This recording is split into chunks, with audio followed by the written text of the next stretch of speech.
There's a lot of things that make Montana great, from the mountains and lakes to some of the finest towns in the West. But what really makes this place special is you.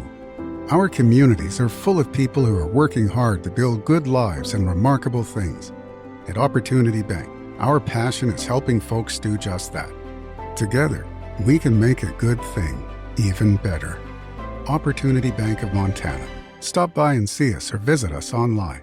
Member FDIC. Join Town Pump's Pump It Up Rewards Plus program and never pay full price for fuel again. Save 5 cents on every gallon every day at any Town Pump across Montana. Plus, earn and redeem points on your favorite in-store items to get free stuff with our clubs. Stop in and pick up a rewards card. Download the Pump It Up Rewards Plus app today. Or visit townpump.com/rewards to register and start saving. Right down the road, pump it up, oh yeah. Riding with Ryder back for another edition, and sadly, probably our last one for a little while. I mean, I always want to cock ball with my guy, but the playoffs are over all of a sudden for Montana State. So, I mean, anybody and everybody that's listening to this, they don't need to be reminded of how it all went down. So you already know Montana State lost 35-34 on a blocked extra point. What did you think? That was one of the craziest endings and one of the craziest games I've ever covered.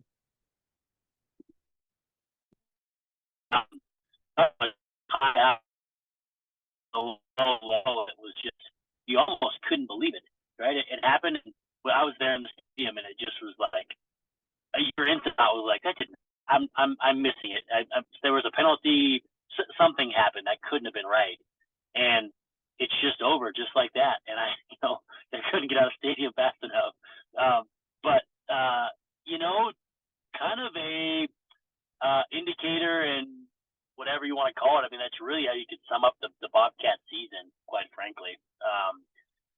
Just too many close calls, too many, just those inches all add up. And whether that's missed field goals that we saw early on in the season, and then a miss, that you knew it was going to catch up with you at some point, but there's just, the 6-inch on the back line at South Dakota State, you're missing a game winner there based on, somebody not dragging his toe. It just was like, how do you find a way now in the offseason to make up that ground, albeit with all the things that are going on, but just a tough way to finish a season. And we talked about it last week, but in a lot of ways, you just look at the roster that they had, and it's a bit of a waste of a season. And you hate to say that. I don't like to be too harsh, but in a lot of ways, what could have been. And you can look at all the different factors with special teams, and then I think injuries down the front, especially in that game particularly, they weren't at their best. And so you got to get back to the drawing board. You got to recalibrate. Tough loss. Having a couple of your best guys out. Derek Snell's been out for a little while, but Rush Reimer was out in the playoff game. He's your, I don't know, one of your two best offensive linemen probably. Trayton Pickering's banged up. Julius Davis was banged up. Jared White was banged up. I mean, half-legged Sean Chambers. Sean Chambers is playing on one leg. Like how? I mean, it does. Like injuries are a part of it, but it also impacts you, especially at the FCS level, right? It does. The sheer data, right, at the FCS level, and some of it comes down to, especially in the playoffs, there's a luck to the health component. There just is. And then I think a lot of it, of course, the preparation on the front end certainly helps. The home field advantage, big time deal as you're making a deep playoff push, which just makes the loss even worse, honestly, in my opinion. It's just the injuries are tough. The depth at the FCS level, you just don't have it. You don't have that luxury. And honestly, that was one of the Cats we talked about earlier. That was their strength, was some of their depth. And they even got surpassed by some of that, right? Like you lost Derek Snell and Trayton Pickering at one point, and then you lose a couple linemen. Where they were thin was at linebacker, and Danny Yu, albeit, Mikhail Riley did an awesome job, but to not have Danny Yu on defense was really, really tough. And so I just think you put it all together with some of the maybe I don't know, call it a lack of identity, maybe confidence, and you put it all together, and you got late in the season, and the numbers say it, man. You lost 3 of your last 5 games. So how do you recalibrate with all the moving pieces and the transfer portal and who's in and who's out and our coaches leaving, our players leaving? What does that look like? How to recalibrate, because you lost footing, Colter. They lost footing from being a top 4 or 5 team in the country, and you've lost footing that it can be regained. We've seen it happen, but you don't have the momentum and the juice heading into this offseason that you had in previous. I mean, there's never been a more important recruiting of a kicker in program history, right? I mean, gosh, that's the thing though. I'm not blaming it on the kickers. It's the confidence of the entire organization.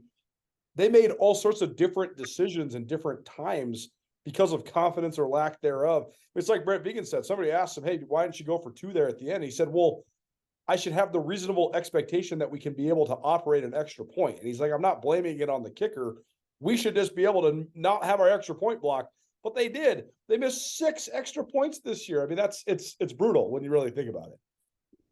Yeah, and what do you do with, what do you do with that? I mean, it's got to be at top of the priority list. I mean, how can it not be? Finding a kicker and a punter, and again, transfer portal, and being able to capitalize on something like that. They're out there, and that's got to be top of the list. And they will, as a staff, go to work on what are the priorities and where do you need to fill holes. And I heard some numbers today. I think there's like 2,500 kids right now in the portal. There were like, or by the end of the week or something like that, there were 600 to 800 a couple of days ago. But obviously with the open window right now that they have, it's going to be up to 2,500 or something. And so with maybe getting up to close to 3,000 or 3,500, I mean, there's a lot of people in there. So to evaluate, you got to get a kicker that can come contribute, but you got to do your due diligence. So my guess is that kicker is going to be top of the list for Coach Vigen and company, getting one in the door. I think that's the second priority then, is finding a way to keep your main guys. They've already lost 3 offensive linemen to the portal. I do think this, though, losing Omar Aibedion and losing Rush Reimer, those guys are great players. They're all Americans. They also have JT Reed, who was an all Big Sky guy last year, who was hurt. So he can slide into one of those guard spots. They should be okay there. Cole Sane, who's supposed to be a senior this year, but had a surgery complications, he can slide back in. And Marcus Weir is versatile. He can play both tackle spots. And they have a couple of young guys in the program as well. Connor Moore, Cedric Jefferson is a true freshman who got moved up to the varsity. So as tough as it is for the Cats to lose the guys that they have so far, I actually honestly think on the offensive line, at least, they do have some guys waiting in the wings. Yeah, totally. And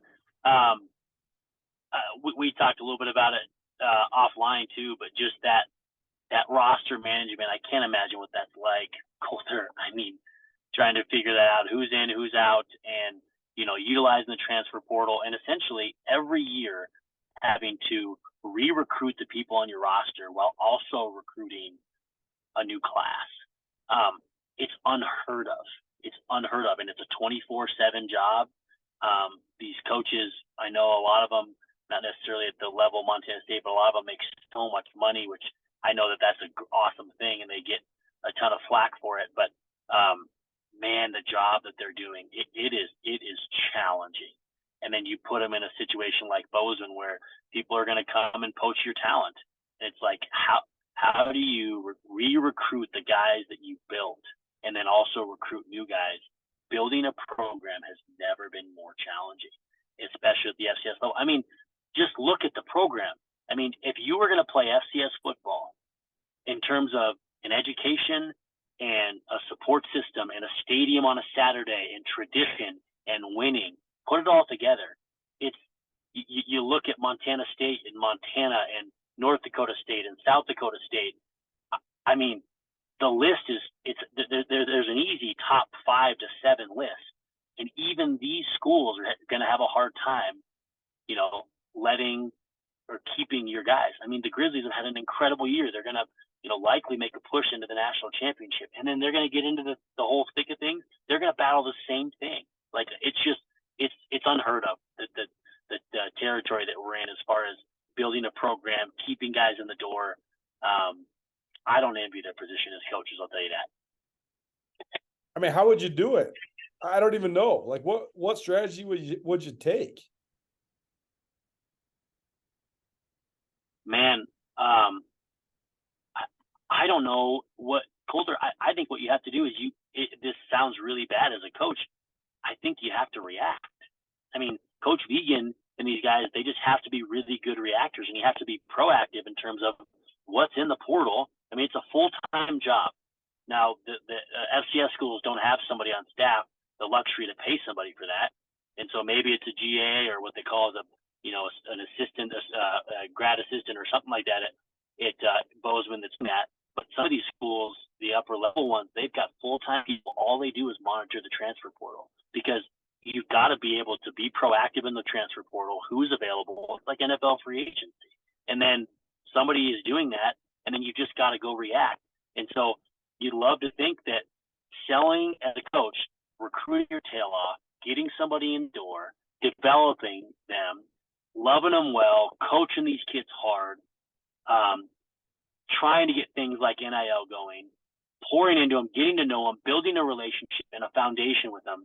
And then you get to that point and it's still not good enough, because I can guarantee you that an Omar, Aibedion, or some of these guys, I'm sure they love their coaches. Maybe it's not perfect, right? But I'm sure they love their coaches or love the program and love their teammates, but it's still not enough to keep these players here.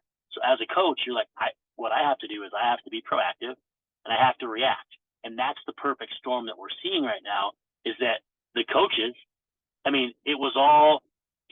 everybody's trying to win. The coaches are trying to be proactive to make sure that they don't lose guys, but they also want to do the research so that they can have guys waiting in the wings that they need. And then these players are thinking, well, the grass may be greener elsewhere. And so it just is like everybody kind of covering their bases on both sides. And it's a shitstorm is what it is. It's wild. At Blackfoot Communications, our mission is to connect people, businesses, and communities, bringing a world-class fiber network to homes, communities, and businesses of all sizes, ensures Montanans have access to fast, reliable, and secure internet and phone services. Are you ready for fiber internet? To find out if fiber is coming to your area, visit goblackfoot.com/readyforfiber. Connect to more with Blackfoot Communications.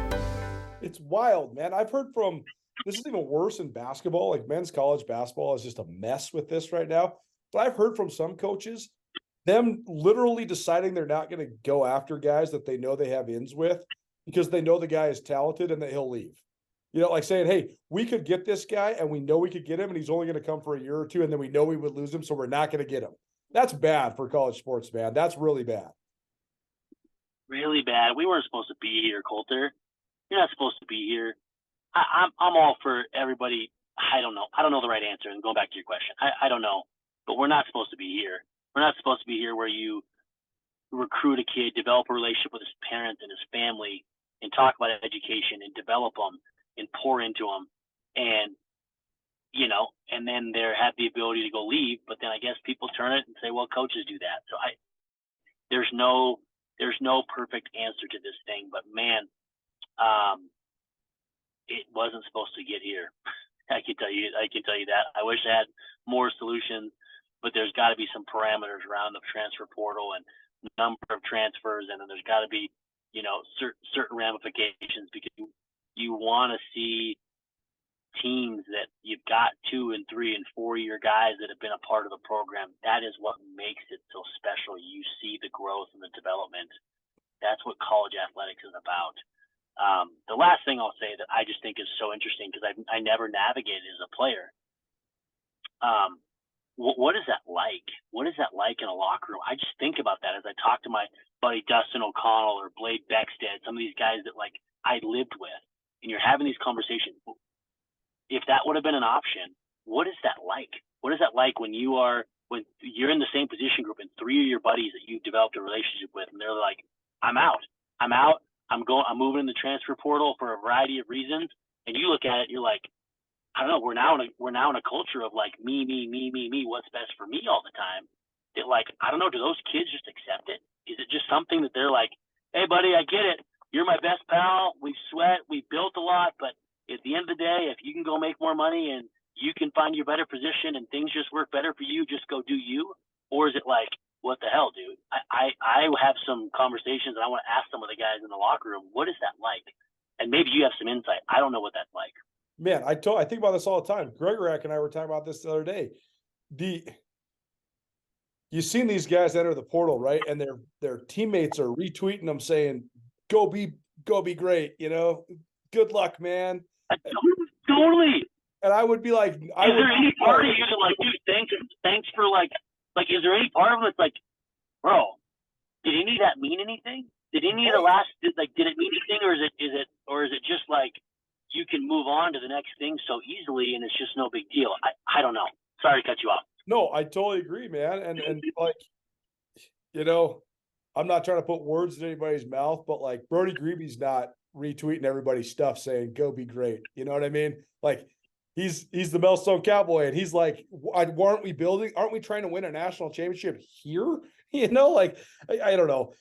There's a lot of enabling going on and it's really, really weird. And I wish that it wasn't happening because that's the other part is the way that the guys announce it now. Thanks to all these people. And, I love all my friends and teammates. It's like, well, you're literally but not enough. Right. Like I would be more comfortable with it if they said, hey man, I'm gonna bet on myself. I'm gonna go to a bigger level. I'm gonna get paid and I'm gonna test my skills against higher competition because I believe that I can do it. If they said that, it would be way less disingenuous than thanks to all my coaches and my friends and I'll love these guys forever. It's like, come on, man. If you love these guys forever, you're just leaving them. Totally. Just tell the truth. The truth is never the issue. That's I right. have a friend that always talks about this. The truth is never the issue. Let's get the truth on the table. Even if you're like, hey, I think I can play at a higher level and I've been told that there's some opportunities to do that. I think that's better for my future. Right. Come out and say it. Or, right. Hey, I think that I want to be closer to home. I think there's some neat opportunities that present that for me. The truth's never the issue. Just tell the truth, but don't be disingenuous. And you know me, I always talk about, and I'm sure Ty does the same thing, but talking about it from a coach's perspective, I don't know how they navigate it, man. I mean, guys in your group, and it's like somebody's here, somebody's in. I'm recruiting you. I've poured a ton into you, but I also want to support you because I love you. And if you think you can make it to the next level, that's fine. But like, how do I also just tell the truth and also call bullshit when it's bullshit? I don't know. We're going to be able to write a good book in like 20 years, looking back on all the guys that left, especially when you leave the Montana schools, right? Because you might go somewhere that's quote unquote bigger. You're not going to be most likely you're not going to be playing in as good of an atmosphere with as many people that just love you and just have, people are obsessed with Bobcat football, man. Like in Bozeman, Montana on game day Saturday, everybody in the whole town wants to know what's going on. They want to know what's going on with the Cats. You can go somewhere else. You can find millions of people there that don't know anything about what you got going on. So I don't know. There's going to be some serious regrets 20 years from now, I think. Yeah. And I was walking around some of the tailgates on Saturday and there was a handful of players I got to see, which is always fun. But some guys I won't even name them, but just some guys that have been in the transfer portal wanting to go play elsewhere and their season is done because they're not going to a bowl. And they're there watching, and I'm just like, is that weird? What is that? Like, that's so weird. This is so bizarre. This is so weird. Your teammates are in there, and you could still be in there, but you're here and you're out tailgating, but yet because your team didn't make a bowl. I'm so confused. This does not add up. So. It's a weird time. You can tell I've been thinking so much about this stuff because we weren't supposed to get here, man. And I don't know all the answers, but it's got to be better. It's got to be better for some loyalty on both sides, for developing kids, and not making everything about the money and making it about me. And it's a tough, tall order for these coaches and these players to try and find some middle ground to see what fits. It's a tough situation all around. So, well, that last thing for you, because I know you got to go. So one of the things that's great about sports is sometimes your most recent loss could be the thing that then defines your upcoming off season. And I think that's the thing that Montana State has to do. They have to say, hey, here's where we're at, and here's what we need to do. And I mean, the stuff like the kicker and the kicking game, they're going to fix that. They have to. I mean, Brent Began was beside himself. He was so frustrated by all that. But assuming they get Tommy Malott back healthy, assuming they get most of these stalwart guys back in the fold, then I think they just have to focus on what happened to him and how disappointing it was and use it as motivation. So, I mean, do you think that's just it, is just letting yourself dwell on it and letting it motivate you throughout the offseason? Yeah, I think so. You know, last year's rallying call, which we both knew, was how do we get better in the trenches? I think they did that by and large. Colter, we saw it against South Dakota State. I know that was early in the season, and but we also saw it be exposed in certain areas. So did you fix that? I think they did, you know, to a certain extent. But it has to be the rallying call. Why did we come up short? Why are we short on the road? How we're better, you know, going to be a better road team? How do we get more dynamic on offense? You know, how do we get late in games and, you know, we've got to make that one play. We can't, and then some of the penalties were killer.